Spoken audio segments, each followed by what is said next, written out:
VAC 2025, mas pinaigting ng Cebu City Tourist Police Unit ang presensya ng mga kapulisan sa mga tourist destinations at mga establishmento ng lungsod upang matiyak ang kaligtasan ng mga lokal at dayuhang turista. Patrolwoman Flora May Azares sa balita. Bilang bahagi ng kampanyang Ligtas Sumvac 2025, mas pinaigting ng Tourist Police Unit ng Cebu City Police Office ang presensya ng kapulisan sa mga tourist destinations at establishmento sa lungsod upang matiyak ang kaligtasan ng mga lokal at dayuhang turista.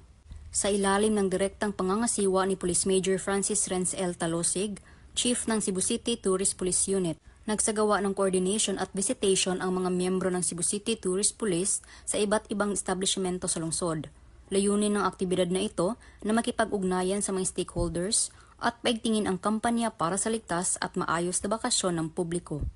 Bukod dito, nagsasagawa rin ng police visibility operations ang mga kapulisan sa mga pangunahing tourist destinations upang maiwasan at maagapan ang anumang banta ng kriminalidad. Bahagi rin ito ang pagbibigay ng agarang assistance, security protection at serbisyo sa mga turistang bumibisita, pati na rin sa mga lokal na residente. Ang mas aktibong presensya ng kapulisan sa mga matataong lugar ay patunay ng dedikasyon ng mga ito sa pagbibigay ng ligtas at mapayapang bakasyon. Mula dito sa Central Visayas, ako ang inyong PNN correspondent, Patrolwoman Flora May Azares, alagad ng batas, tagataguyod ng Balitang Pulis.